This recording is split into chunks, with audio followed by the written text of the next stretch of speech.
bonsoir. Code 243 reçoit ce soir le directeur de cabinet du président élu en la personne de M. Albert Moleka. C'est un habitué de Code 243. Je crois que ceci est la troisième fois que nous le recevons. C'est toujours un plaisir de vous recevoir. Bonsoir. Bonsoir. Il est de passage ici à Washington, D.C., pratiquement aux États-Unis, et nous allons parler avec lui de sa visite et aussi de la situation qui prévaut en RDC. M. Albert Moleka, comment ça va? Ça va et vous? Tout d'abord, je tiens à remercier une nouvelle fois Code 243 de me recevoir. C'est toujours un plaisir de passer ici. Et Code 243 est devenu pour moi un passage obligé lorsque je suis à Washington. Et félicitations pour votre travail. Merci. Degaut, votre visite. On en a parlé partout à Kinshasa. Vous deviez venir en délégation avec le président élu. Qu'est-ce qu'il y a eu? Oui, écoutez, brièvement, le président Etienne Tshisekedi a été invité par les organisateurs du National Prayer Breakfast, le déjeuner national de prière, qui est une sorte d'institution quand même ici aux États-Unis depuis 1953. Certains politiciens, mais pas seulement des politiciens, d'autres personnalités aussi, de la société civile, du monde des affaires, ont pris l'habitude de se réunir la première semaine de février et de partager sur divers sujets, mais autour de la personne de Jésus-Christ. C'est ainsi que cette année, M. Etienne Tshisekedi a été invité pour participer aussi à ces 3 jours de National Prayer Breakfast. Je peux simplement ajouter que, disons, je suis assez familier avec les initiateurs de ce National Prayer Breakfast et que lors de mon dernier passage au mois d'octobre, ils m'avaient fait part aussi de leur désir d'être vraiment en contact avec cette figure de proue de la lutte pour la liberté, hein, que certains qualifient du grand opposant en RDC. Puisqu'ils avaient l'impression que, bon, très souvent, ils voient des délégations de Congolais qui viennent, mais ils ne voient que des personnes telles qu'eux les considèrent d'un seul camp. Et ils voulaient absolument avoir la chance et l'opportunité de rencontrer des personnes de l'autre camp. Mais c'est qui? Parce qu'il y a une controverse. Certains disent que ce serait cette fameuse délégation de sénateurs qui se sont rendus récemment à Kigali, et qui serait à l'origine de ce voyage. Est-ce que vous pouvez un peu éclaircir le National Prayer Breakfast est organisé donc chaque année par un comité. Et depuis presque 40 ans, en fait, le Congrès américain a pris la chose en main et que chaque année, il y a un comité d'organisation qui est composé de 10 membres de la Chambre des représentants et 10 membres du Congrès, 10 membres du Sénat, pardon. Donc, c'est organisé par des membres du Congrès, bien sûr, mais moi aussi, j'ai lu certains articles de certains compatriotes liant ça avec le voyage du sénateur Inhofe à une délégation à Kigali il y a 2 semaines. Il ne faut pas confondre les choses. Et puis, nous devons aussi toujours garder à l'esprit que les relations entre États, entre 2 États, qui en fait, leurs relations ne nous concernent pas tellement. Et rien ne nous empêche, nous non plus, d'avoir des relations avec les autres. Exactement. Je crois qu'il faut éviter de répandre des rumeurs qui des fois aussi démobilisent complètement la lutte au pays. Parce que, si vous me permettez, j'ai lu même ce matin un article dans lequel on parlait de certains arrangements entre M. Tshisekedi et M. Kabila, et ces arrangements seraient parrainés par le président Obama, et que M. Tshisekedi allait se retrouver ici à table avec Museveni, Kagame, Dos Santos. Et le M23 et M. Barack Obama au coin, à la tête de la table, pour finaliser des accords avec M. Etienne Tshisekedi, vice-président de la République, M. Kabila, président de la République. Vous savez, lorsque on balance des articles comme ça qui n'ont aucun fondement. Oui. J'ai lu cet article, les sources, c'est quelqu'un de la première ceinture de M. Tshisekedi. Je ne sais pas ce que ça signifie, première ceinture de M. Tshisekedi. Moi, je dis ça démobilise complètement les gens parce que ça en quelque sorte, ça fortifie encore cette idée dans le cerveau des Congolais que le pouvoir est donné simplement par l'extérieur. Il ne faut pas négliger l'extérieur. Le Congo est un pays trop important pour que son destin ne regarde que les Congolais, bien sûr. Mais le pouvoir ne peut pas être recherché à l'extérieur, ne peut pas être recherché chez les autres. Nous avons des partenaires, nous devons avoir des partenaires. En politique, il faut avoir des partenaires, il faut avoir des alliés.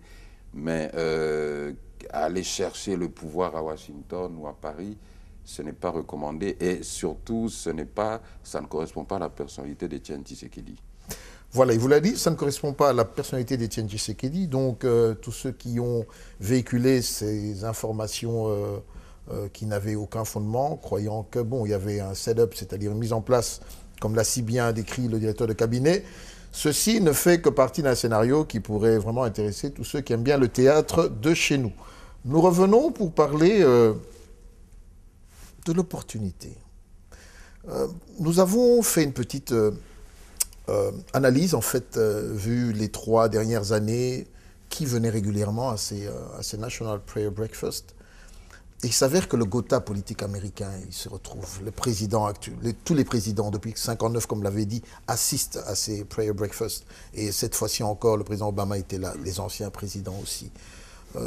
Tactiquement, ne croyez-vous pas qu'une occasion a été manquée? Bon, ça, évidemment, même moi personnellement, je regrette que le président Tshisekedi n'ait pas pu faire le déplacement. Mais là, je dois quand même aussi préciser que le président Tshisekedi tenait à venir. Tenait à venir. Donc, puisque, comme vous venez de le dire, c'est un environnement assez spécial et unique, puisque c'est une seule fois par an. Et tout le monde est là. Tout le monde est là. Le président Obama était là avec son épouse. Le vice-président Biden était là. Le sénateur Kerry était là. Il y a même le président d'Albanie, le président d'Haïti, Martelly, était là. Et vous vous retrouvez vraiment dans un environnement où les rencontres sont très casual, comme on dit. Exactement. En tant que chrétien. Oui, oui. Et les gens sont... Chacun est à la portée de l'autre. Il n'y a pas vraiment de mur entre les gens, sauf vous ne pouvez pas approcher le président des États-Unis, ça c'est sûr.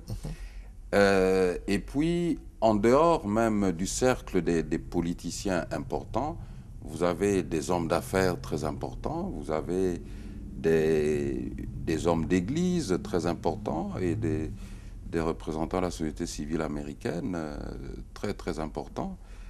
Donc, je dirais c'est un contexte qui est favorable pour ceux qui, d'un côté, soit cherchent à mettre en avant leur vision, leur programme, et aussi ceux qui veulent découvrir certains Américains qui sont intéressés par notre pays, mais qui ne trouvent pas non plus des interlocuteurs, facilement des interlocuteurs valables avec qui parler. Mais les Américains sont très intéressés, surtout par l'avenir de notre pays.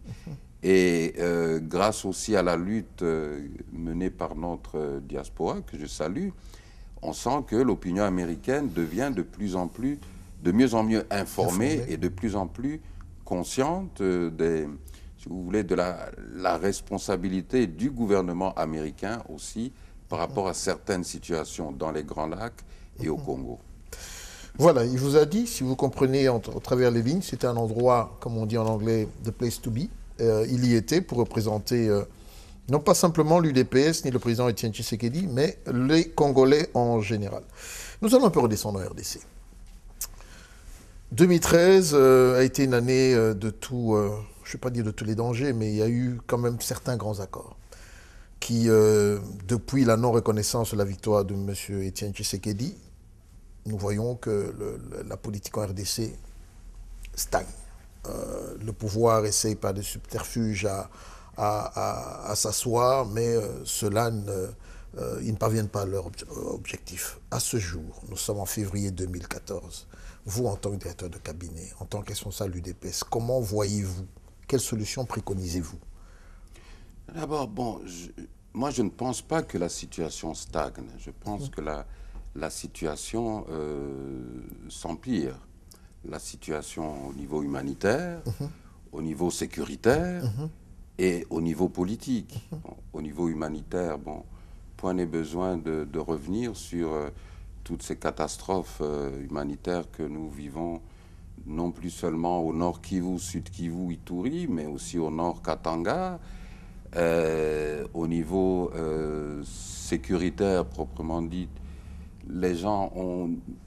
beaucoup de gens ont crié victoire après la défaite du M23, seulement pour revoir ce M23 revenir au pays par la grande porte, en alliance avec l'ADF NALU. Et la seule différence maintenant, c'est qu'ils visent de s'installer en Ituri. Et on doit se poser la question, mais quels intérêts se trouvent en Ituri? Le pétrole. Donc on passe un peu des intérêts du Rwanda aux intérêts de l'Ouganda. Et moi j'ai toujours dit, Museveni pense toujours qu'il est le Bismarck de l'Afrique centrale, des Grands Lacs. Je crois que ça c'est un avis personnel. À mon avis, oui, Paul Kagame, le régime de Paul Kagame a des intérêts et une vision qui est tout à fait contraire aux intérêts du peuple congolais, mais je crois que si on regarde depuis 1996, qui est vraiment le tireur de ficelle de toutes ces situations et qui était vraiment le gendarme d'une puissance étrangère en Afrique centrale, c'était plutôt Museveni. Museveni, oui. Au niveau politique, nous voyons qu'il y a eu plusieurs initiatives du pouvoir en 2013. L'initiative la plus médiatique et la plus médiatisée, c'était les fameuses concertations nationales, d'où sont sorties à peu près 700 recommandations et résolutions, qui ont été ramenées à 100 résolutions prioritaires, que le présidium, donc le président de l'Assemblée nationale, Aubin Minakou, et le président du Sénat, oui, Léon Kengoa Dondo, ont remis à Joseph Kabila. Mais maintenant, même les concertateurs, comme on les appelle eux-mêmes, sont complètement frustrés parce que depuis son discours du 23 octobre de l'année dernière, le discours de M. Kabila, ils n'ont rien vu. Et surtout, ils n'ont pas vu ce fameux gouvernement qui les a attirés, parce qu'il ne faut pas oublier que la plupart des concertateurs venant de l'opposition ou de la société civile sont allés aux concertations lorsque M. Kengo leur a assuré que voilà, à l'issue, il y aura un gouvernement de cohésion nationale, oui, dans lequel, selon ses dires, dans lequel l'opposition aura une bonne part. Et je peux vous dire que certains avaient déjà pris des engagements pour des nouvelles maisons à louer ou des nouvelles voitures à acheter. Et 4 mois après, ils ne voient toujours rien, ce qui crée encore une tension supplémentaire dans ce microcosme politique. Vous assistez même dans certains groupes parlementaires à des radiations internes parce que tel a participé aux concertations nationales. Et donc, pour moi, j'estime qu'il y a encore l'instabilité continue encore à grandir dans notre pays. Je voudrais insister aussi sur la situation au Katanga, où nous avons vu que M. Kabila avait des gros problèmes avec sa base naturelle, telle que nous la connaissions, telle qu'elle nous était présentée, et que ces problèmes avec surtout les leaders Loubakat avaient atteint un point de non-retour. Récemment, je crois, Richard Mouyej a passé presque 2 semaines au Katanga alors qu'il devait y faire seulement quelques jours pour essayer un peu de raccommoder les pots cassés. Mais il y a, je crois, un malaise profond entre les deux parties qui font qu'il sera très difficile que la situation au Katanga puisse réellement s'apaiser. Si nous regardons au nord maintenant, les conséquences de la situation en Centrafrique, les conséquences sur la province de l'Équateur, où des dizaines de milliers de réfugiés sont entrés et des milliers sont entrés sans pouvoir être identifiés et contrôlés. Parce qu'on parle même d'anciens militaires qui auraient traversé la frontière. Tout à fait, des hommes en armes, on les a vus à Gbadolité. Et bon, tout ça crée des foyers de tension et des foyers d'instabilité qui, pour tout responsable politique, entrent toujours dans l'équation des problèmes politiques de notre pays. On doit en plus ajouter aussi que certains accords passés par le gouvernement, tels que les accords entre les Enyélé et les Monzaya, n'ont jamais été appliqués, ce qui fait que même les foyers de tension qui semblaient avoir été éteints portent le risque de se rallumer encore. Donc, quand vous me posez la question, qu'est-ce que je pense comme solution, il faut savoir que jour après jour ou mois après mois, d'autres problèmes se rajoutent. Donc, en quelque sorte, nous devons faire face à plusieurs urgences et alors décider qu'est-ce qui est le plus urgent. Par principe, j'aime me remémorer le conseil d'un vieux sage, le pasteur Kelani de l'église Nzambe Malamu, qui un jour m'a dit, il faut toujours demander à Dieu de vous donner la capacité de discerner ce qui est urgent et ce qui est important. Et faites toujours ce qui est important. Et qu'est-ce qui est important aujourd'hui pour notre pays? C'est d'abord la paix. Mais comment l'obtenir sans vous faire perdre le fil des idées? Justement, c'est d'abord la paix. Le problème dans notre pays, c'est que si vous posez la question, mais qui dérange la paix dans notre pays? Certains vous diront, non, c'est les Rwandais, c'est les Ougandais qui m'attaquent. Moi, je dis non. Vous savez, le Rwanda et l'Ouganda ne peuvent faire quelque chose au Congo que si il y a des Congolais qui leur ouvrent la porte. Exact. Et qui leur permettent, qui leur donnent la voie libre à faire ce qu'ils veulent faire. Mais pour avoir cette paix, il faut avoir un leadership conséquent, un leadership capable, un leadership qui a réellement à cœur les intérêts des Congolais. Et je crois que pour avoir ce leadership, il y a deux chemins. Il y a soit le processus électoral, soit le changement de leadership d'une autre manière. Certains parlent de révolution populaire, d'autres parlent de coup d'État. Tout ça sont des paramètres réels sur le terrain. Les observateurs sur place à Kinshasa, tant de la communauté internationale que les nationaux, vous diront que à Kinshasa actuellement, tout peut arriver. Donc les conditions sont remplies. Nous sommes un peu dans un schéma des années 60. Tout peut arriver et vous sentez ça aussi par la fébrilité du pouvoir actuel qui sent le besoin de montrer ses muscles. Bon, ce n'est pas une démonstration de puissance ou de force, mais c'est la peur. Exact. C'est-à-dire que la peur, pour moi, la peur a changé de camp. Mais je voudrais aussi insister sur le fait que l'installation de cette paix, donc ce changement de leadership, c'est une entreprise, une initiative qui prend du temps et de l'énergie. Le grand défaut des Congolais, ou peut-être la faiblesse des Congolais, c'est que les Congolais arrivent très rarement à se mettre ensemble, c'est-à-dire combattre ensemble, stratégiquement, pour atteindre un objectif.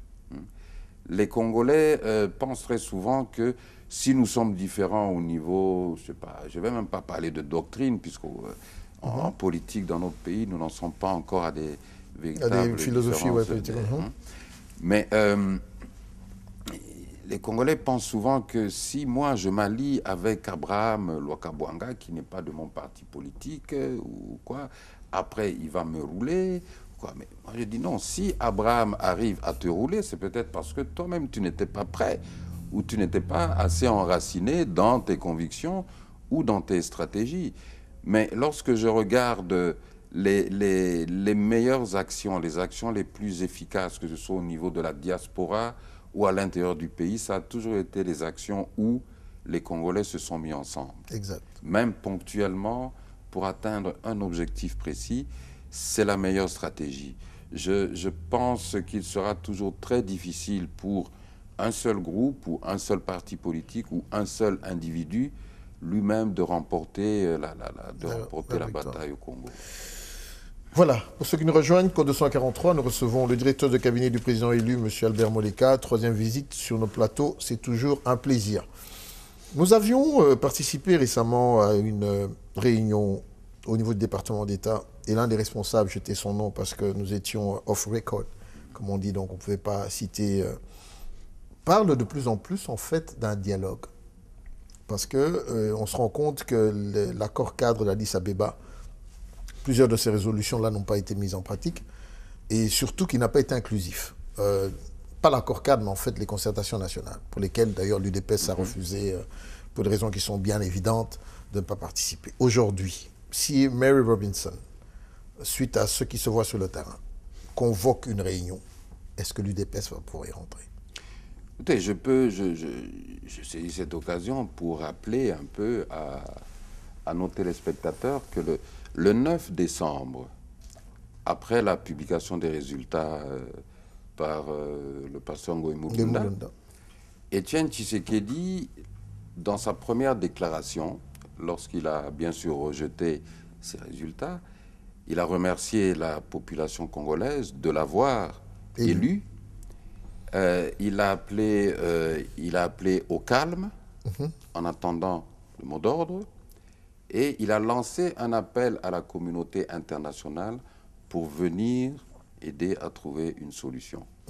Pourquoi avait-il lancé un appel à la communauté internationale? Bien sûr parce que la communauté internationale s'était aussi investie dans l'organisation de ces élections et on peut aller même plus loin. J'aime rappeler que le Centre national de traitement est coordonné et supervisé par un agent de la communauté internationale sous uniforme du PNUD et de la MONUSCO. Donc, et lorsque vous comprenez la sensibilité de ce Centre national de traitement dans lequel se trouve le serveur et d'où sortent en fait les résultats qu'on donne au président de la CENI pour publier, il était évident que la communauté internationale avait eu un rôle à jouer dans le déroulement de ces élections, dans la publication des résultats de ces élections. N'oublions pas que le 5 décembre 2011, la Troïka, en fait, qui représentait les pays membres du Conseil de sécurité, sont venus trouver M. Étienne Tshisekedi pour lui transmettre une demande de Ngoï Mulunda qui reconnaissait qu'il ne pourrait pas publier avant le 6 décembre, qui était la date fatidique, et qui demandait une rallonge et pour pouvoir bien faire son travail. M. Étienne Tshisekedi a dit, si c'est pour faire son travail suivant la loi, en respectant la loi, donc en produisant comme base les PV des bureaux de vote, tant mieux, il peut avoir tout le temps qu'il veut. Mais une anecdote à ce sujet, c'est que le même jour, vers 17h, je rentre chez moi et un conseiller politique de l'ambassade d'un pays très petit en superficie, mais très important quand même chez nous. Nous avons compris. Me dit, voilà, mon ambassadeur voudrait savoir quelle sera la réaction de Tshisekedi et de son parti, puisque Ngoï Mulunda va publier les résultats demain, et comme tu sais, ce n'est pas votre président qui a gagné. Wow. Il dit, mais écoute, il y a 2 heures, le Conseil de sécurité a envoyé les gens pour demander à M. Étienne Tshisekedi si Ngoï Mulunda pouvait avoir quelques jours de plus pour produire un bon travail. Donc, les élections, la communauté internationale était très impliquée dans ces élections. Alors, je pense que l'accord cadre, si vous regardez la manière dont la communauté internationale s'est investie dans cet accord cadre, ça a été la première réponse de la communauté internationale Par rapport à l'appel du président Étienne Tshisekedi. au président Étienne Tshisekedi. Peut-être que les Congolais ou nous, les acteurs politiques au pays, nous ne l'avons pas assez compris. Et nous n'en avons pas assez profité. Parce que je crois très souvent nous commettons une certaine erreur, c'est de laisser tout le terrain et tout le jeu exclusivement à Joseph Kabila. Alors, lorsque nous lui abandonnons et le terrain et le jeu, bon, il ne faut pas s'étonner que les autres, ils vont travailler avec qui? Ils vont travailler avec Joseph Kabila. Mais nous les mettons dans une situation où ils ne peuvent travailler qu'avec lui. Mais est-ce qu'il n'y a pas non plus de notre côté une défaillance, toujours dans la recherche des solutions des problèmes nous concernant, les confiant à un étranger?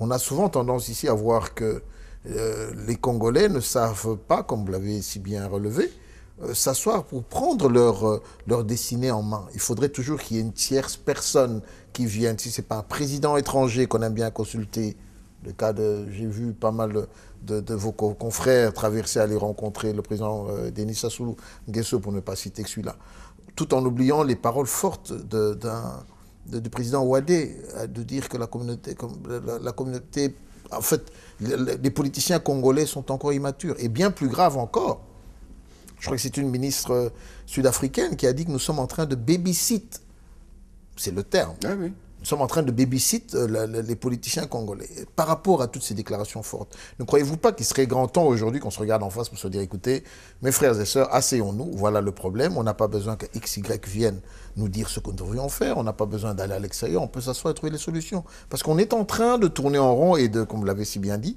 de mettre ici la possibilité à... qu'on le veuille ou non, il y a un parallélisme très fort entre ce que nous vivons en 2014 et ce qu'il y a eu en 60, après 60. Et nous espérons pas qu'un sous-officier puisse prendre les armes et nous conduise encore dans des périodes encore bien plus troubles parce qu'on a été incapable de gérer ses destinées par rapport à ça. Mais je crois que fondamentalement, et on dit souvent, vous ne pouvez faire la paix qu'avec votre ennemi ou votre adversaire. Exact. Et pour faire cette paix, soit vous l'écrasez militairement ou vous l'écrasez par la rue, ou bien vous discutez, vous parlez. Et comme vous venez de le dire, c'est une faiblesse qui coûte toujours très cher au Congo. C'est-à-dire cette faiblesse, cette incapacité des Congolais à initier eux-mêmes des véritables dialogues. Souvent, chacun dans son camp, nous faisons un peu preuve d'un certain orgueil, chacun dans son camp, et nous sommes très souvent, nous faisons preuve même d'ostracisme. On ne peut pas avoir celui-là dans la même pièce que moi, je ne peux pas parler à tel, ou si vous parlez à tel, vous devenez un collabo, ou vous êtes un traître. Donc, nous sommes dans une situation où nous avons absolument besoin de voir les hommes d'État congolais, si le Congo a encore des hommes d'État. Parce que l'homme d'État, oui, l'homme d'État, c'est celui qui est d'accord de prendre le risque, même si sa réputation va en pâtir, même si on va le traiter de tous les noms, mais pour l'intérêt supérieur de la nation, prendre le risque et l'initiative d'appeler son frère. Viens, parlons de la situation, parce que ce que nous disputons là, c'est notre bien commun. Et nous n'avons pas d'autre héritage. L'héritage de nos ancêtres, c'est ça. Pourrais-je me permettre? Oui. Mais vous avez aujourd'hui l'homme d'État. Parce que dans notre société, en tant que Bantou, c'est l'aîné que l'on voit. Les patriarches que nous avons dans la vie politique au Congo aujourd'hui, à part Papa Kizenga, que je salue au passage, nous avons Papa Étienne Tshisekedi, qui a un passé, qui a cette aura que le peuple écoute tant à l'extérieur qu'à l'intérieur. Ne croyez-vous pas, et c'est aussi une phrase, là au passage, Pungia Babébé, qui voudrait dire quoi? Restez calme, je m'occupe de cette affaire à ma manière. J'ai suivi sa dernière déclaration devant la jeunesse, l'UDPS, au mois de janvier. Il a dit l'impérium, c'est pour très bientôt. Je me tourne vers vous en disant, ne serait-il pas maintenant important ou opportun que le président élu, du point de vue de la communication, du point de vue des responsabilités, qu'il les prenne réellement pour conduire ce pays vers la sortie de crise. Il en a le potentiel parce qu'il y a une majorité de l'opinion congolaise qui l'a accepté comme président, qui l'appelle toujours comme président aujourd'hui. Ne croyez-vous pas, je sais que c'est délicat, mais c'est ce que je crois le peuple attend. Parce que le Congolais, le Bantou cherche toujours un être supérieur ou un aîné qui doit l'amener vers la solution à son problème. Or, si l'aîné ne dit mot, que peut-il faire, que peuvent-ils dire? Ne croyez-vous pas que vous devrez aujourd'hui, en tant qu'UDPS fille aînée, en tant que responsable politique, vous dire voilà, nous allons amener, voilà où nous voulons amener le pays. Et je crois que la population vous suivrait. Je sais que c'est difficile, vous devez convaincre beaucoup.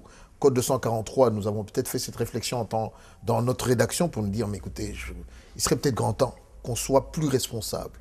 En voix off, je ne vous cache pas, nous l'avons entendu. Ce n'est pas une question, mais là c'est une suggestion. Nous l'avons entendu, on nous reproche beaucoup pour dire, mais écoutez, pourquoi vous ne prenez pas votre destinée en main?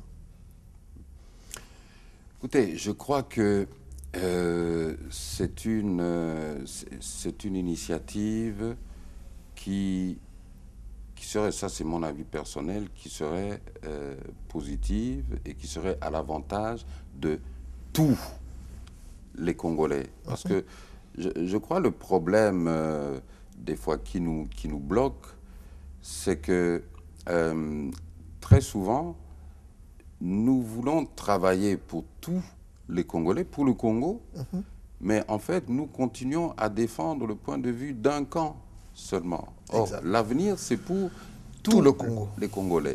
Le président élu est le président de tous les Congolais. Et je crois qu'une telle initiative, bien sûr, tomberait à point nommé si auparavant, il y avait aussi quand même un genre de campagne d'explication. Parce que on ne peut pas non plus négliger ou sous-estimer les frustrations, les douleurs, les blessures intérieures de ces centaines de milliers, de ces millions de Congolais qui ont souffert de toutes les atrocités que nous avons connues pendant les 10-15 dernières années. Ce que je pourrais ajouter aussi, c'est que M. Etienne Tshisekedi, si on regarde le passé d'Etienne Tshisekedi, toute l'histoire de l'UDPS, je crois que l'UDPS et M. Etienne Tshisekedi, au fil des années dans l'histoire, ont montré leur capacité à négocier avec l'adversaire. L'UDPS a négocié avec le maréchal Mobutu. Il y a eu la rature de la signature. Hein. Oui, mais avant ça, il y a eu tellement de négociations. Effectif. Non, mais quand il fallait aller à l'exécutif... Je crois que le problème de la rature, ça, c'était une question de conviction personnelle. Qui nous a amené à un blocage. Qui a amené à un blocage, bien sûr. Vous avez vu, Etienne Tshisekedi a cherché à pouvoir parler avec son frère, Laurent Désiré Kabila. Oui. Après Laurent Désiré Kabila, il y a eu, bien sûr, l'avènement de Joseph Kabila, qui nous amenait un pouvoir tout autre, dans le sens que c'était un pouvoir totalement préfabriqué, qui n'avait aucune racine à l'intérieur du pays, et nous voyons où cela nous a menés. Bon, c'est un sujet, vous l'avez dit tout à l'heure, un peu délicat aussi, parce qu'il y a certaines choses qu'on ne peut pas dire comme ça sur un plateau de télévision, mais croyez-moi simplement si je vous dis que M. Etienne Tshisekedi est un homme de dialogue, mais de véritable dialogue, pas de dialogue pour simplement se partager des gâteaux, mais un homme pour un véritable dialogue. Et je ne pense pas que le pouvoir actuel n'est pas prêt pour un véritable dialogue. J'aime rappeler qu'en Le 26 février 2012, l'ambassadeur d'Allemagne de l'époque, l'ambassadeur d'Allemagne de l'époque avait présenté un peu cette proposition. Et de son côté, le pauvre ambassadeur, il avait reçu des assurances d'un très important conseiller de M. Kabila, que, bon, ils étaient prêts à discuter, à dialoguer, et que s'il pouvait y avoir, ne fût-ce qu'une rencontre informelle entre peut-être deux envoyés des deux grandes personnalités. Et bien sûr, suite à la réponse de M. Etienne Tshisekedi, qui a peu désarçonné, je crois, les autres, il n'a plus eu de suite.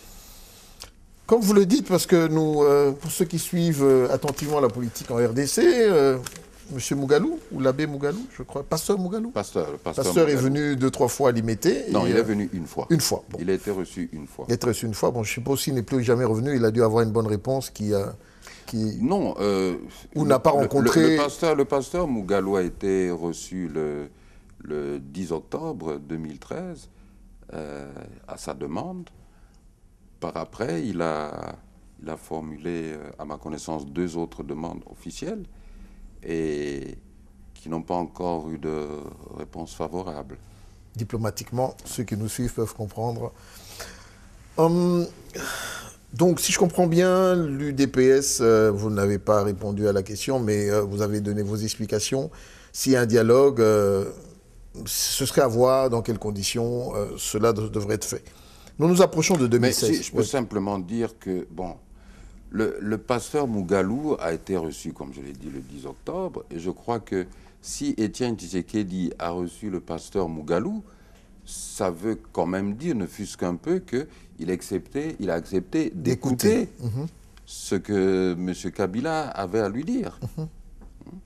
Donc, si c'était un homme qui refusait tout dialogue, il n'avait pas à recevoir l'envoyé de M. Kabila.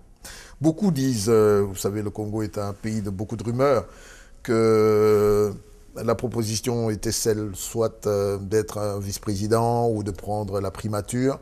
Et par rapport à cela, il y a même une phrase qui est sortie, que le président élu aurait dit s'il veut qu'on parle, première condition, qu'il reconnaisse que j'ai remporté les victoires. Ça a été repris dans pas mal dans la presse. Je suppose, je ne voudrais pas demander de confirmer ou d'infirmer cela, mais c'est ce que la presse avait dit à l'époque. Donc, nous sommes en 2014, à 2 années des élections de 2016. L'abbé Malou Malou, que les Congolais en 2006 se souviennent malheureusement. Ici, je salue M. Jean-Pierre Bemba qui a eu, et d'autres candidats qui malheureusement n'ont pas eu satisfaction compte tenu de la vérité des urnes. Malou Malou, l'abbé, revient avec la CENI. Qu'est-ce que vous en pensez? Surtout qu'il a été proposé récemment au Parlement son canevas ou son cahier de charges qui risque de nous amener vers une modification de l'article 220 de la Constitution. Bon, tout d'abord, il y a une réalité qui est immuable, c'est que l'abbé Malou Malou est président d'une CENI avec un pouvoir de fait. Nous avons le pouvoir de fait, le régime de M. Kabila, et ce pouvoir de fait a trouvé le moyen même de faciliter l'accession de l'abbé Malou Malou à ce poste. L'abbé Malou Malou, bien sûr, traîne derrière lui un passé, un passif. Les élections de 2006. Ces élections, pour beaucoup, même si elles n'étaient pas parfaites, mais elles étaient mieux organisées que celles de 2011. J'ai dit oui, peut-être l'administration, disons, Malou Malou, avec le Centre national de traitement de l'époque, où il y avait encore plus d'étrangers, a mieux fait les choses et a pu tricher d'une manière plus intelligente. Est-ce que les deux tours n'ont pas favorisé cela? Parce que Évidemment, c'est difficile aussi de comparer les 2006 avec 2011 parce que, comme vous venez de le dire, 2011 était radicalement différent avec le un tour. Mais je ne pense pas que le un tour était un véritable problème, même pour l'opposition de l'époque. Je crois que l'opposition de l'époque connaissait la stratégie qu'il fallait adopter, de sorte que cette tricherie, que tout le monde savait qu'il y avait une tricherie programmée, mais tout le monde savait aussi qu'il y avait une seule stratégie pour pouvoir être en mesure de contrecarrer cette tricherie. Vous savez, si malgré le premier tour et malgré la tricherie, l'opposition au nombre de voix a quand même gagné la présidentielle. Cela doit quand même nous faire réfléchir, nous qui étions de l'opposition dans cette compétition. L'opposition a gagné l'élection présidentielle au Congo en termes de voix. Mais j'ai l'impression aussi que l'abbé Malou Malou d'aujourd'hui a aussi une certaine carte personnelle à jouer. Ce n'est pas le Malou Malou de 2006. Entre 2006 et aujourd'hui, oui. L'abbé Malou Malou a fait aussi du chemin. Vous le voyez mieux faire? Non, je ne pense pas qu'il lui appartient à lui seul de faire le travail. Moi, j'estime que c'est toujours un mauvais choix tactique. De laisser seul. De laisser surtout quelqu'un vous soupçonnez, bon, vous le laissez maintenant seul. Sauf si il y a une... Là, en fait, je voudrais juste vous demander, vous lancez un message cette fois-ci pour que l'opposition et toutes les parties prenantes envoient ou soient représentées au niveau de la CENI. Non, ce que moi je dis, c'est que la CENI, cette CENI, c'est la CENI des Congolais. Exact. Donc il faut avoir un œil dessus et travailler, vous voyez, un peu, il faut la coller. Marquage, ouais. Le marquage. Ou bien on prend la décision de boycotter le processus électoral, mais pour que cette décision-ci soit efficace, il faut que ce soit une décision de toute l'opposition. De boycott en boycott. L'UDPS a été connu et réputé pour être un parti d'opposition. Ne croyez-vous pas qu'il faudrait aujourd'hui changer de stratégie? Et comme vous l'avez si bien dit, vous avez la population avec vous. Mieux s'organiser. 2016 arrive, contrôler, éviter, parce qu'on n'avait pas parlé de cela, la modification possible de cette constitution, surtout après avoir lu en fait la proposition de Malou Malou, il semble qu'on risque d'aller vers un débordement. On a déjà un Sénat qui est illégal, parce qu'il devait être remplacé. Le temps qu'il fasse les provinciales, les communales et tout ça, et qu'on recense avant d'aller aux élections 2016, Joseph Kabila risque de se retrouver de facto dans une transition qui ne dit pas, qui ne donne pas la couleur de son temps. D'après mes informations, en ce qui concerne par exemple le recensement, même pour l'abbé Malou Malou, il estime que le recensement c'est une distraction. C'est fort. C'est une distraction. Écoutez, en 2006, on a eu les élections sans recensement. En 2011, on a eu les élections sans recensement. Pourquoi exiger maintenant un recensement alors que nous savons très bien qu'un recensement, maintenant dans ce cycle-ci, ça mettrait en danger les élections de 2016. Bon. Il est un peu malheureux aussi qu'au niveau de ces concertations, l'idée du recensement soit venue d'un parti d'opposition. Fin de l'année dernière, c'est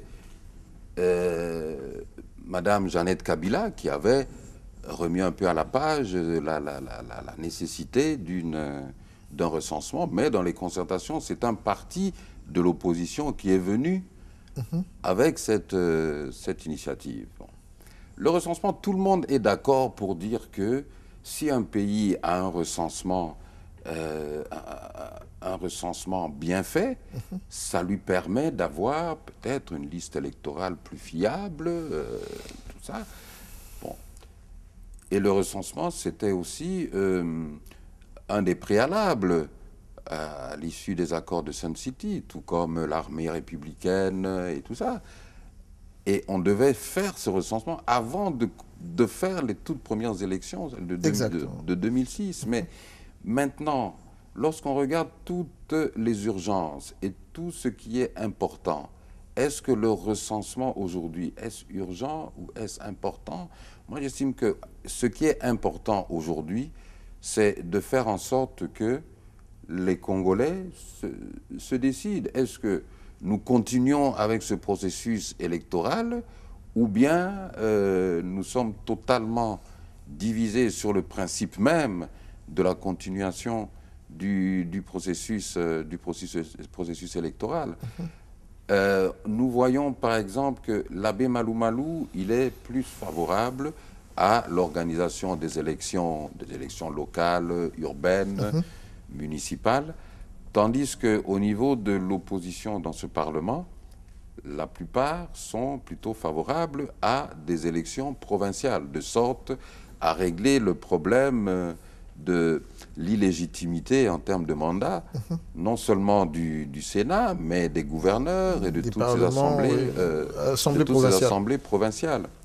Certains disent même que, écoutez, essayons de nous mettre d'accord sur le fait qu'on n'organise aucune autre élection, mais on se focalise seulement sur 2016. Donc il y a plusieurs idées, plusieurs positions, mais selon la loi, c'est la CENI qui sort sa feuille de route et qui dit, bon, en 2014, voici les élections que je compte organiser, sauf que les élections générales, comme leur mandat est réglé par la Constitution, la CENI est obligée d'organiser les élections en 2016. La CENI n'a pas qualité pour dire que, voilà, je ne sais pas organiser en 2016, je dois pousser ça en 2017. Non, la CENI n'a pas qualité de dire ça. Mais la qualité d'aller, parce qu'il est parti, il est au Parlement, proposé aux parlementaires à l'Assemblée pour dire voilà ce que j'ai comme situation, comme difficulté. Il y a eu des discussions là-dessus, les mots ont filtré, on a entendu pas mal de vos collègues de l'opposition, non pas vos collègues, de ceux qui sont à l'opposition au niveau du Parlement, dire qu'ils n'étaient pas d'accord avec son cahier de charge. Et d'ailleurs, il serait attendu, pour ceux qui vivent aux États-Unis, l'abbé Malou Malou est attendu ici à Washington. Nous allons vous communiquer son temps d'arrivée, parce que nous aimerions d'ailleurs l'avoir sur ce plateau, discuter avec lui sur la manière dont il voit les choses, afin de nous éviter encore un cataclysme en 2016. Mais quelle proposition? Vous avez dit quelque chose de très très important, que l'on peut même s'asseoir pour se dire il n'y a pas d'élection. Ce serait quoi? Une transition? On s'arrange, on s'organise par consensus, tel est président. Ça me rappelle un peu la conférence nationale. On y revient? Non, non, non. Je crois que la situation est tout à fait différente. Et puis, moi, personnellement, je ne serai jamais favorable à une transition. Pourquoi? Parce que, tout d'abord, le passif de ce régime est tellement lourd à plusieurs niveaux que, n'oubliez pas, une transition, là, vous menez une action ensemble et, bon, l'actif et le passif vous appartient à tous. Je crois que chacun doit jouer son rôle. Mais le problème, c'est que pour certains, l'urgence, c'est quoi? C'est le départ de M. Kabila. Oui. Pour d'autres, et là je tiens à ce que les gens essaient de comprendre la différence. Certains, c'est le départ de Kabila. Certains, c'est le départ du système Kabila. Bien sûr, avec M. Kabila. Parce que vous pouvez très bien, s'ils ont un départ de M. Kabila, mais le système, le système reste. Pour certains, la priorité, c'est la poursuite du processus électoral et qu'on règle le compte, si je peux dire, de M. Kabila constitutionnellement, c'est-à-dire à travers des élections. Qu'il contrôle lui-même, vous ne croyez pas que c'est une utopie, là? Non, mais écoutez, la plus belle fille ne peut donner que ce qu'elle a. Exact. Donc, en clair, il ne faut pas faire la politique de l'autruche. Ou bien on le fait partir par les élections ou on le fait partir par autre chose. Alors, cette autre chose-là, il faut aussi être clair sur cette autre chose-là. Ça s'appelle l'article 64, si vous lisez la première partie. Le peuple doit se défendre contre tous... Non, l'article 64 dit très précisément... Il a deux parties, oui. Que le peuple congolais, a le devoir, pas a le droit, mais a le devoir de faire échec à tout individu ou groupe d'individus qui veut s'accaparer du pouvoir ou se maintenir au pouvoir contre les prescrits de la Constitution. C'est un devoir, donc c'est une obligation. Donc c'est légitime aujourd'hui si le peuple sort dans la rue. Non seulement c'est légitime, mais c'est une obligation. C'est une obligation. Écoutez, nous sommes en face d'un pouvoir qui, en une seule législature, a violé la Constitution plus de 118 fois. Plus de 118 fois. C'est pour cela qu'on vous reproche un peu le Pongui à Babébé. Il faudrait que le président élu parle et clair. Vous savez, de vous à moi, je sais que vous aimez beaucoup ce pays. C'est d'ailleurs la raison pour laquelle vous avez accepté d'y vivre. Ça fait mal pour nous qui vivons à l'extérieur, dans des conditions dans lesquelles nous vivons, de voir ce que des hommes comme nous sont capables de faire, qui ne sont pas différents de nous, des hommes avec lesquels nous avons côtoyé, qu'on côtoie tous les jours, avec lesquels on fait les mêmes achats, on va dans les mêmes stores, on partage les mêmes réflexions, de voir que ces hommes-là sont capables, eux, chez eux, de pouvoir mettre les choses en place. Je vais vous donner l'histoire un cas, l'Angola. C'est le maréchal Mobutu en 1973 qui réclame ici à New York, je ne vous apprends rien, si je te rappelle pour ceux qui ne le savent pas, qui parle de l'Angola. Il a parlé de Namibie, 1976, l'Angola est indépendante. Aujourd'hui, il y a un flux, une immigration qui quitte le Portugal vers l'Angola pour trouver du travail. Chose plus grave encore, l'Angola était capable, en 2013, d'accorder un crédit de 50 milliards de dollars au Portugal, qui était en situation économique pratiquement de bankruptcy. Avoir tout ça, vous savez, il y a un message du cœur. Je représente la diaspora, c'est vrai, une partie, philosophiquement. Cette diaspora se tourne vers vous pour dire, vous avez pignon sur rue. Faites quelque chose. Vous venez de sortir l'article 64. Qu'est-ce qu'il y a lieu de faire? Allons-nous attendre, tergiverser? Tous les héros de ce pays-là, Mamadou s'est levé, nous en pouvons en parler. Mamadou éliminé. Aujourd'hui, c'est Vital Kaméré, dont beaucoup de gens doutent de sa nationalité ou même de sa qualité d'opposant. Peut-être si vous avez un mot, je vous accorderai le temps. Mais comprenez que le message que nous voulons faire passer en tant que code de 53, c'est de dire officiellement au président élu et à tous ceux qui représentent l'UDPS que vous avez une grande responsabilité et que le peuple espère en vous. Et comme disent les Américains, you have to deliver. C'est un message que j'aimerais vous donner. Mais par rapport à ça, comment allons-nous atterrir? Même le message de la rue, je crois qu'il a été véhiculé par deux groupes, il a été organisé. Comment allons-nous arriver à ce que le Congolais puisse bien vivre, M. Albert Moleka? Mais vous savez, moi, lorsque je lis et je réfléchis sur l'article 64, bien sûr, immédiatement, je me pose la question, bon, comment cela peut-il se faire? Comment le peuple peut-il remplir, la population peut-elle remplir son devoir de faire échec à ce système qui, en fait, nous a déjà amenés au fond de l'abîme? Bon, je dirais, il est du rôle tant des leaders politiques que de la société civile d'encadrer, de mobiliser la population pour ce genre d'objectifs. Mais je veux revenir encore sur la nécessité de la persévérance. De la persévérance. Vous savez, moi, je me souviens, Martin Luther King, lorsqu'ils ont lancé l'initiative du boycott des bus. Des bus, oui. C'est après 381 jours que la Cour suprême a sorti son jugement, jugeant inconstitutionnel le fait qu'on envoyait les Noirs dans le fond du bus. Voilà. Donc il y a eu une persévérance.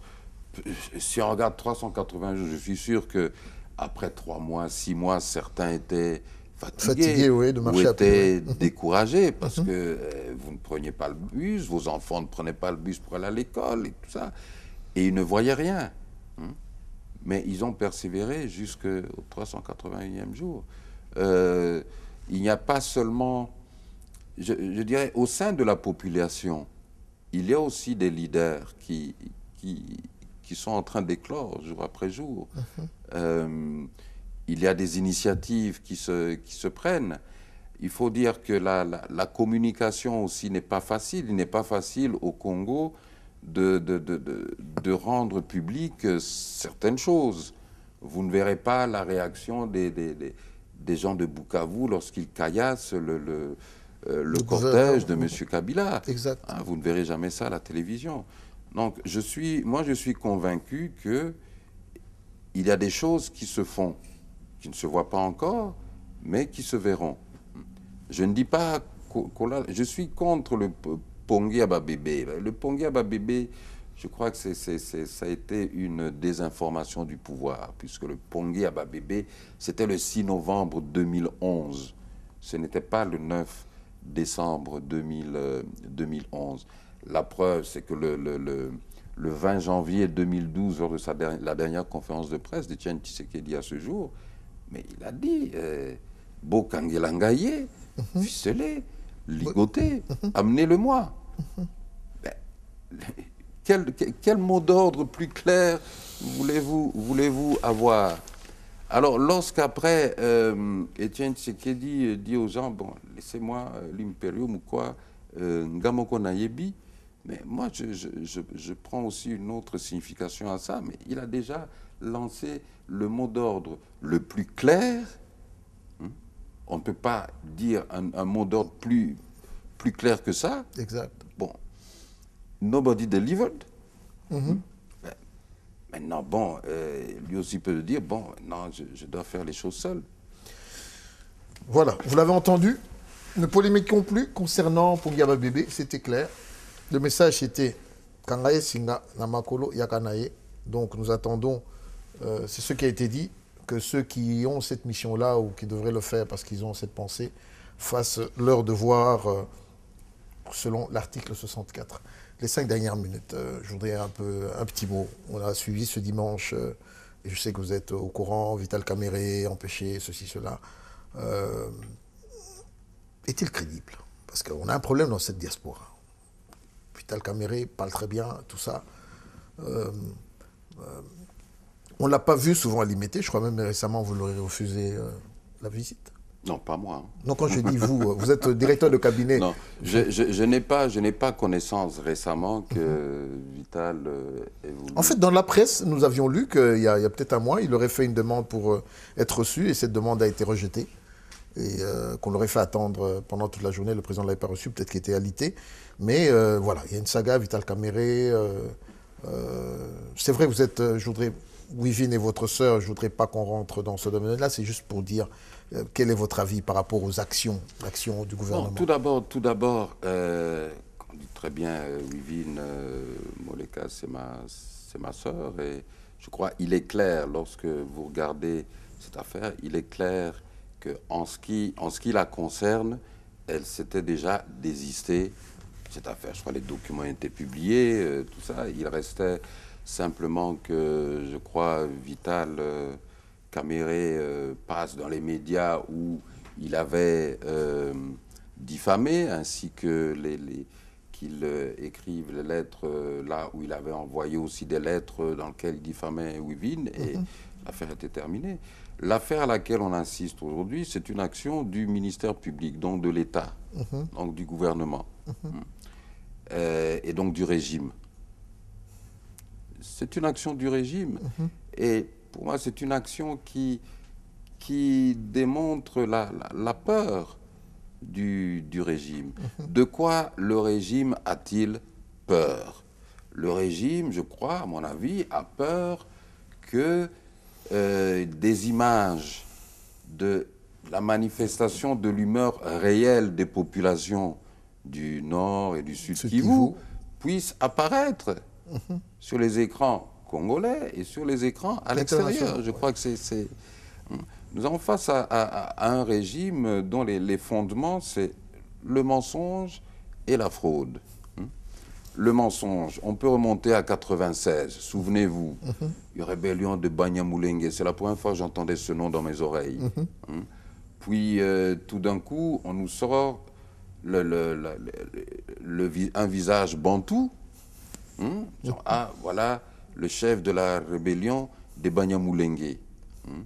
On l'amène jusqu'à Kinshasa et tout le monde est surpris, mais bon, on voit, c'est une armée, c'est l'armée rwandaise qui est là. D'où la démarche d'Étienne Tshisekedi pour demander à son frère, demande-leur la facture. Comme ça, on va voir comment régler cette facture, mais qu'ils rentrent chez eux. Bon. Deuxième mensonge et fraude, la succession de Laurent Kabila par Joseph Kabila, qui n'avait aucune qualité, qui n'était qualifié en rien. Je me demande même si le pauvre, il souhaitait ça. Et puis nous avons ces différentes élections et bien sûr la gouvernance elle-même qui est basée sur la fraude. Donc je crois que le pouvoir est aux aguets parce que 2016, il sera très, très, très difficile de changer cette constitution pour permettre à M. Kabila de briguer un troisième mandat. Et moi-même, depuis 2012, je dis même aux interlocuteurs étrangers que changer cette constitution, ça serait la guerre civile. Et je dis très bien que certains pacifiques, non violents, prendront les armes.